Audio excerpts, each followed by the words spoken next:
Sir Jagan రైతులను మనం మళ్ళీ వచ్చేస్తున్నాం బంగాళాఖాతంలోకి కూటమి.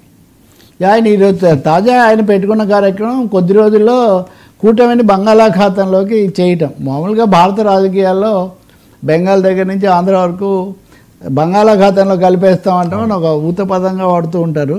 పులివెందుల్లో వెళ్ళారు కదా, పులివెందులో వెళ్ళి అక్కడ సొంత పనితో పాటు ప్రజా దర్బార్ చేశారు. ప్రజా దర్బార్కు భారీగా జనం వచ్చారు. సహజంగా వచ్చినప్పుడు వాళ్ళు అనేక సమస్యలు ఆయన దృష్టికి తేవటం, ఇది దయలేని ప్రభుత్వం, ఇది చాలా ఏమాత్రం లేని నిర్దయతో కూడినటువంటి ప్రభుత్వం, ఇంక ఈ ప్రభుత్వానికి ఎన్ని చెప్పినా ఒకటే, మీ సమస్యలను విని చెల్లించిపోయానని అక్కడ చెప్పారు. తర్వాత అరటి రైతులను వెళ్ళి పరామర్శించారు. ఈ అరటికి మేమున్నప్పుడు 20,000 రూపాయల డబ్బు విలువ వెల వచ్చేది ఖరీదు, ఇప్పుడు 2,000 కూడా రావట్లేదు, కనీసం ఆయన చర్యలు కూడా తీసుకోవడం లేదు. రైతులు చాలా విపరీతంగా నష్టపోతున్నారు. రైతులకు ఇంత ఇస్తాము అంత ఇస్తాము, 30,000 ఇస్తాము 50,000 ఇస్తాము అన్నారు, కానీ ఏమీ చేతికి రావడం లేదు. రైతుల పట్ల దయలేని ప్రభుత్వం నిలబడదు. కాబట్టి ఈ ప్రభుత్వం దిగిపోయే రోజు చాలా దీన్ని వెళ్ళిపోయే లేకపోతే సాగనంపే రోజు చాలా తొందరలోనే వస్తుందని ఒక తీవ్ర స్థాయిలోనే ఆయన దాడి చేశారు. రైతులతో కూడా మాట్లాడిచ్చారు. కొంతమంది రైతులు కూడా అలాంటి మాటలు మాట్లాడారు.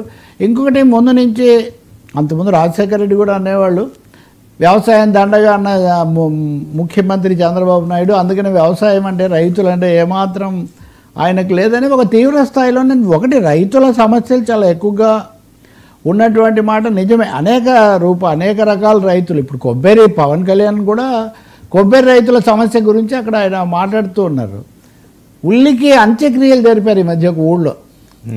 ఉల్లి అనేది నిజానికి ఉల్లి లేకుండా వెజ్ నాన్ వెజ్ ఏం లేదు, కామన్గా వాడే ఏదైనా ఉంటే ఉల్లి చాలా ఎక్కువగా అన్ని రకాల, కానీ దానికే ధర రాదు. ఉల్లిపాయలు అసలు చాలా మండిపోయి ఉల్లి ధర కన్నీరు తెప్పిస్తుందని మనం ఎన్నోసార్లు మీడియాలో చమత్కారాలు చేస్తుంటారు. ఇందిరాగాంధీ దగ్గర నుంచి మొన్న ఢిల్లీలో వరకు కూడా ఉల్లిపాయల మీద ప్రభుత్వాలు గెలిచినటువంటి రోజులు కూడా ఉన్నాయి. ఆ ఉల్లికి అంత్యక్రియలు చేస్తున్నామని రైతులు పెద్ద మీడియాని పిలిచి చేశారు. ఇలా ఒక్కొక్క రైతును కనుక తీసుకుంటే, మొన్న అచ్చెన్నాయుడు పత్తి రైతులను ఆదుకోవడానికి చాలా చర్యలు తీసుకుంటున్నాం అది ఇది అని చెప్పారు.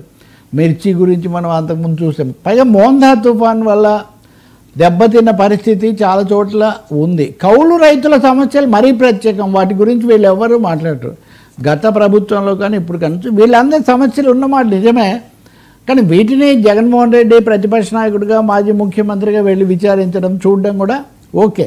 కానీ మా ప్రభుత్వం ఉన్నప్పుడు అన్నీ చేశాం, ఈ ప్రభుత్వానికి రైతుల మీద అసలు దృష్టి లేదు.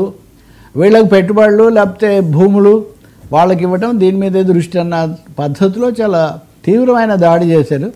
పులివెందుల్లో ఇక్కడంతా తిరిగి అందరినీ కలుసుకొని మళ్ళీ ఒకసారి దగ్గరయ్యే ప్రయత్నం, కూడగట్టే ప్రయత్నం బలాన్ని చేస్తున్నట్టు స్పష్టమవుతుంది.